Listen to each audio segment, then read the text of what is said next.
Now, fifth habit, avoiding use of tissue papers and preferring to use one's own handkerchief.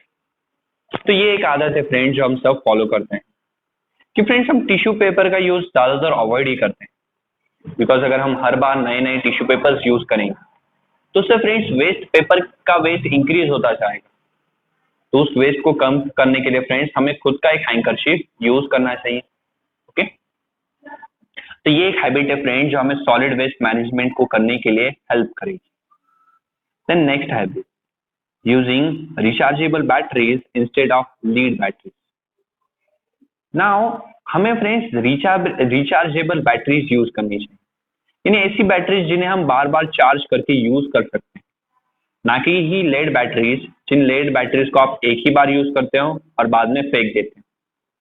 तो उनके वजह से भी काफी वेस्ट इंक्रीज होता है, बिकॉज फ्रेंड्स काफी सारी बैटरीज ऐसे ही वेस्ट में चली जाती हैं और उनमें जो केमिकल्स होते हैं वो आगे जाके हमें काफी हार्मफुल हो सकते हैं।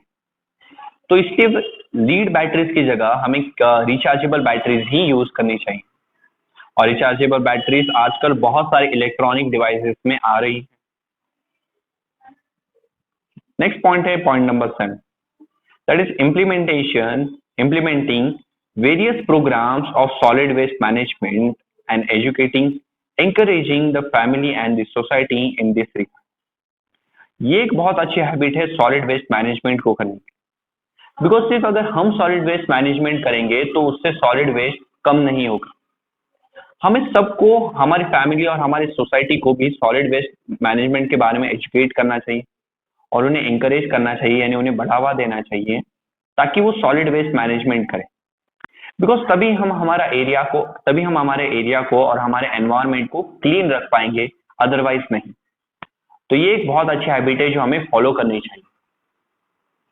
नाउ हैबिट नंबर 8 जो है avoiding use and throw types of articles like pens, can, cold drink, Tetra Pak should be strictly avoid. ऐसे जो चीजें फ्रेंड्स जिन्हें आप यूज एंड थ्रो करते हैं, यानी एक बार यूज करते हो तुरंत फेंक देते हैं, वो अवॉइड होनी चाहिए, बिकॉज उनसे भी फ्रेंड्स काफी वेस्ट बढ़ता है। जैसे कि आपके पास पेन है, ओके, कुछ पेन्स ऐसे होते हैं जिन्हें आप तुरंत यूज करके बाद में फेंक देते हैं, तो इनकी जगह आप इंक पेन यूज कर सकते हो, जहां आप एक ही पेन में बार बार इंक भर के उसे यूज कर सकते हैं। ओके, या फिर फ्रेंड्स जो कैन कोल्ड ड्रिंक्स होती है, यानी कैन में जो कोल्ड ड्रिंक्स आती है वो, बिकॉज वो भी फ्रेंड्स एक बार आप यूज करते हो बाद में फेंक देते हैं। फिर जो टेट्रा पैक्स होते हैं, टेट्रा पैक्स यानी फ्रेंड्स अगर आप किसी शॉप में जाओगे तो ज्यादातर आपको जो कोल्ड ड्रिंक्स मिलेगी वो फ्रेंड्स इन टेट्रा पैक्स में मिलती है, तो वो आपको अवॉइड करने चाहिए, बिकॉज वो अगर आप यूज करते हो तो उन्हें बाद में तुरंत एक बार यूज करके फेंक देते हैं, उन्हें बाद में आप वापस से यूज नहीं करते। तो फ्रेंड्स इनका यूज आपको ज्यादा से ज्यादा अवॉइड करना चाहिए, बट अगर आप इन्हें यूज कर रहे हैं तो इन्हें यूज करके फ्रेंड्स आपको तुरंत रिसाइकलिंग में डाल देना चाहिए, ताकि इनसे फ्रेंड्स एक नया मटेरियल यूज हो सके, बन सके, और फ्रेंड्स हमारा वेस्ट भी कम हो जाए। तो ये वो 8 हैबिट्स है जो हमें फॉलो करनी चाहिए ताकि हम सॉलिड वेस्ट को मैनेज कर सकें। तो फ्रेंड्स ये थी सॉलिड वेस्ट मैनेजमेंट करने के तरीके। इसमें फ्रेंड्स हमने साइंटिफिक वेज भी देखे, फिर सॉलिड वेस्ट मैनेजमेंट को करने के लिए 7 प्रिंसिपल्स भी देखे, और फिर फ्रेंड्स कुछ हैबिट्स देखी जिनकी मदद से हम सॉलिड वेस्ट को मैनेज कर सकते हैं। नाउ हमें यहाँ फ्रेंड्स इस बॉक्स में एक इंपॉर्टेंट इंफॉर्मेशन दी गई है जो सॉलिड वेस्ट मैनेजमेंट से रिलेटेड, कि फ्रेंड्स अमेरिका ये सॉलिड वेस्ट से इलेक्ट्रिसिटी प्रोड्यूस करने वाला सबसे लार्जेस्ट कंट्री है, ओके, सबसे लार्जेस्ट स्टेट है, sorry not state, friends America solid waste से इलेक्ट्रिसिटी प्रोड्यूस करने वाला सबसे लार्जेस्ट प्रोड्यूसर है। ओके, सॉलिड बिकॉज फ्रेंड्स पूरे वर्ल्ड में सबसे ज्यादा अमेरिका ही है जो सॉलिड वेस्ट से इलेक्ट्रिसिटी सबसे ज्यादा अमाउंट में प्रोड्यूस कर सकता है। फिर फ्रेंड्स हमारे पास देन जापान है, जो जापान फ्रेंड्स बनाना पील्स यूज करता है थ्रेड, पेपर और बाकी सारे यूजफुल मटेरियल्स की प्रोडक्शन करने के लिए। ऐसे और भी कई प्रोजेक्ट्स है फ्रेंड्स जो अलग अलग कंट्रीज में चालू है, तो जस्ट उन प्रोजेक्ट्स के बारे में आप एक बार सर्च कर सकते हैं। ओके, और ये भी सर्च कर सकते हैं कि आपके रीजन में यानी इंडिया में या आपकी स्टेट में ऐसा कोई प्रोजेक्ट चल रहा है या नहीं। Find out which waste management process are use in your village, town और city.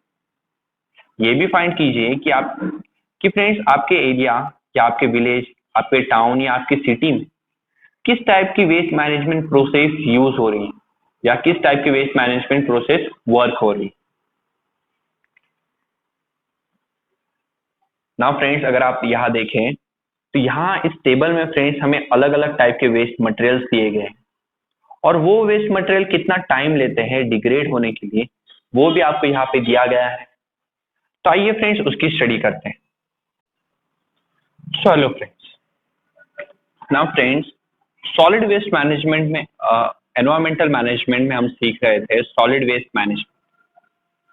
Now solid waste management में हम आज ये देखेंगे कि जो अलग अलग टाइप का वेस्ट है वो फ्रेंड्स कितना टाइम लेता है डिग्रेड होने के लिए यानी छोटे छोटे पार्ट्स में ब्रेक होने के लिए।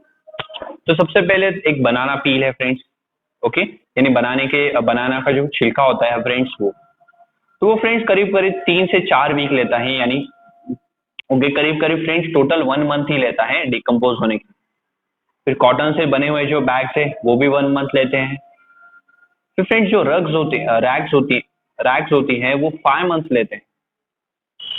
जो फ्रेंड्स रग्स होती हैं वो 5 मंथ लेती हैं। रग्स यानी फ्रेंड्स पुराने कॉटन के जो कपड़े होते हैं जो आप क्लीनिंग के लिए यूज करते हैं वो रग्स होते हैं। फिर फ्रेंड्स जो वुलन के सॉक्स होते हैं वो 1 ईयर लेते हैं डिग्रेड होने के लिए। फिर जो वुड है फ्रेंड्स यानी जो लकड़ी है वो 10 से लेकर 15 ईयर्स तक लेती हैं डिग्रेड होने के लिए। फिर जो लेदर के शूज होते हैं यानी एनिमल्स की स्किन से जो आप शूज बनाते हो वो फ्रेंड्स 40 से 50 ईयर्स लेती है डिग्रेड होने के लिए, यानी छोटे छोटे पार्ट्स में ब्रेक होके पूरी तरीके से डिस्ट्रॉय होने के लिए। फिर जो टिन के कैंस है जो अलग अलग कैन फूड को पैक करने के लिए यूज होता है वो 50 से 100 ईयर्स तक लेता है फ्रेंड्स डिकम्पोज होने के लिए। फिर एल्यूमिनियम कैंस 200 से 250 ईयर्स लेते हैं। और एक फ्रेंड्स कोई भी आप प्लास्टिक बैग ले लो वो फ्रेंड्स करीब करीब 10 लाख ईयर्स तक लेती हैं डिग्रेड होने के लिए। ओके, कितने ईयर्स? 10 लाख ईयर्स। इसलिए फ्रेंड्स प्लास्टिक बैग्स को हमें यूज नहीं करना चाहिए और उनका रीजन है वो डिग्रेड होने के लिए काफी ज्यादा टाइम लेती है। फिर फ्रेंड्स थर्माकोल और जो स्टाइरोफोम कप्स होते हैं वो फ्रेंड्स इन्फिनाइट ड्यूरेशन लेते हैं। इन्फिनाइट यानी फ्रेंड्स इतने साल लेते हैं जिन्हें हम गिन भी नहीं पाते। तो आप ऐसा भी कह सकते हो कि ये डिग्रेड ही नहीं होते। तो फ्रेंड्स इसलिए अगर आप देखोगे ये जो सारी चीजें हैं जो फ्रेंड्स काफी ज्यादा टाइम लेती है डिग्रेड होने की, उनका यूज हमें कम करना पड़ेगा या उन्हें फ्रेंड्स रीयूज करना पड़ेगा, यानी उनका वापस से यूज करना पड़ेगा किसी नई चीज के लिए, या उन्हें रिसाइकल करके उनसे नई चीजें बनानी पड़ेगी ताकि ये जो सारा वेस्ट है फ्रेंड्स ये कम हो सके। बिकॉज अगर हम एल्यूमिनियम कैंस को ऐसे ही छोड़ देंगे तो सारे एल्यूमिनियम कैंस फ्रेंड्स 200 से 250 ईयर्स लेंगे और उतने टाइम में फ्रेंड्स हम हमेशा नए नए एल्यूमिनियम कैंस प्रोड्यूस करेंगे। तो उसकी वजह से क्या होगा, एल्यूमिनियम कैंस का जो वेस्ट है वो काफी बढ़ जाएगा और ये वेस्ट आगे हमें जाके काफी बड़ी प्रॉब्लम्स देगा। और क्या प्रॉब्लम्स देगा ये हमने लास्ट वीडियो में ऑलरेडी देख लिया। If the time required for the degradation of a solid waste generated around us is long, it seriously affects other environmental factors. अगर हमारे आसपास जो सॉलिड वेस्ट जनरेट होता है वो डिग्रेड होने के लिए काफी एक लंबा समय लेता है तो फ्रेंड्स ये बाकी एनवायरमेंटल फैक्टर्स के लिए बहुत ही एक सीरियस प्रॉब्लम बन जाती है और ये सॉलिड वेस्ट उन्हें काफी सीरियसली अफेक्ट भी करता है। What care will you take to avoid this? तो फ्रेंड्स ये सारी चीजें अवॉइड करने के लिए आप क्या केयर कर सकते हो? तो बड़ा ही सिंपल सा आंसर है कि इनकी जस्ट हमें सॉलिड वेस्ट मैनेजमेंट करनी चाहिए। और सॉलिड वेस्ट मैनेजमेंट कैसी करनी है वो भी हमने लास्ट वीडियो में देख लिया है और वहां हमने 3 अलग अलग तरीके से सॉलिड वेस्ट मैनेजमेंट सीखी।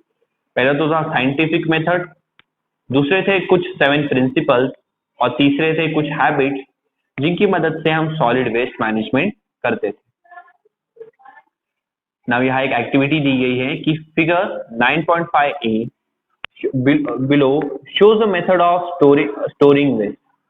and 9.b shows the use of specific dustbin as per the type of waste. Think about how such eco-friendly waste management can be achieved by following these methods in our homes too. ना friends, अगर आप दो, यहाँ पे आपको दो figures दी गई। पहली फिगर में फ्रेंड्स हमने वेस्ट को स्टोर किया है वेट वेस्ट और ड्राई वेस्ट में, और इसके बाद फ्रेंड्स बी फिगर में इन दोनों वेस्ट को फ्रेंड्स अलग अलग टाइप के अकॉर्डिंग, अलग अलग डस्टबिन के अकॉर्डिंग इन्हें क्लासिफाई कर लिया है। सारा पेपर फ्रेंड्स एक डस्टबिन में डाला है, सारे ग्लासेस को दूसरे डस्टबिन में डाला है, प्लास्टिक बॉटल्स को एक डस्टबिन में कलेक्ट किया है, और सारे जो मेटल्स के थिंग्स हैं उन्हें एक डस्टबिन में कलेक्ट किया है। तो ऐसे ऐसे फ्रेंड्स हर वेस्ट को अलग अलग डस्टबिन में कलेक्ट करने से क्या होगा और किस तरह से इनसे सॉलिड वेस्ट मैनेजमेंट की जा सकती है, ये आपको इस पे आपको थिंक करना है।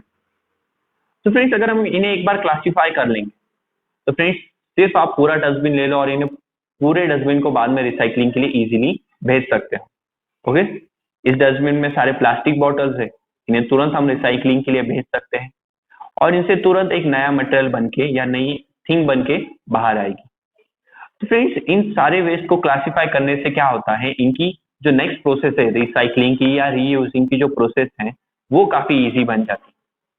बट अगर हम फ्रेंड्स अगर हम इनका एक ग्रुप बना के इन्हें एक ही डस्टबिन में डाल देते तो उसके बाद इनकी जो रिसाइकलिंग है या रीयूजिंग प्रोसेसेस है वो काफी हार्ड हो जाती है। इसलिए इन्हें एक बार कलेक्ट करने पर इन्हें अलग अलग डस्टबिन में डालना काफी जरूरी है, बिकॉज इसके बाद इनकी जो सॉलिड वेस्ट मैनेजमेंट की हम प्रोसेसेस करने वाले हैं वो यहाँ काफी इजी हो जाती है। जैसे मैं सारे पेपर को तुरंत फ्रेंड्स इस सारे पेपर को इजीली रिसाइकल करके इनसे नए पेपर्स बना सकता हूँ जो वापस से हम बुक्स में यूज कर सकते हैं। फिर इस पूरे डस्टबिन से फ्रेंड्स इस पूरे डस्टबिन को हम डायरेक्टली हम रिसाइकलिंग के लिए भेज देंगे, जिससे फ्रेंड्स ग्लास रिसाइकल होके उससे ग्लास के नए आर्टिकल्स बन पाए। तो फ्रेंड्स ये एक तरीका है जिससे अगेन हम सॉलिड वेस्ट मैनेजमेंट कर सकते हैं। Now friends a peak into the past. Now friends अभी हम पास्ट में देखते हैं, यानी पुराने जमाने में सॉलिड वेस्ट मैनेजमेंट कैसे की जाती थी, या पुराने जमाने में जो गार्बेज प्रोड्यूस होता था उसे कैसे डिस्पोज किया जाता था। So ever since ancient time special attention has been given to garbage disposal. Friends पुराने समय से गार्बेज डिस्पोजल यानी गार्बेज को अच्छी तरीके से थ्रो करने पर काफी ज्यादा ध्यान दिया गया है। जो फ्रेंड्स एथेंस के ग्रीक सिटीज थी, यानी पुराने जो ग्रीक सिटीज थी जो आज से करीब करीब 320 बीसी में थी, ओके ई नहीं होता, बीसी में थी। तो वहां फ्रेंड्स एक ऐसा लॉ बनाया, वहां फ्रेंड्स गार्बेज डिस्पोजल के लिए सर्टन लॉ बनाए गए कि गार्बेज को किस तरीके से फेंकना है, किस तरह उसे अलग अलग पार्ट्स में डिवाइड करना है, इस पे लॉ बनाए गए थे फ्रेंड्स। और अगर आप गार्बेज को ऐसी ओपन में थ्रो करते हो तो वो एक ऑफेंस माना जाता था, यानी वो एक गुनाह माना जाता था। तो फ्रेंड्स पास्ट में भी हम गार्बेज को लेके काफी सीरियस थे और उनकी मैनेजमेंट हमारे लिए पुराने जमाने में भी काफी इंपॉर्टेंट थी। तो इस तरह फ्रेंड्स एनवायरमेंटल मैनेजमेंट का जो थर्ड पॉइंट था that is solid waste management, वो हमने यहाँ पे कंप्लीट कर लिया।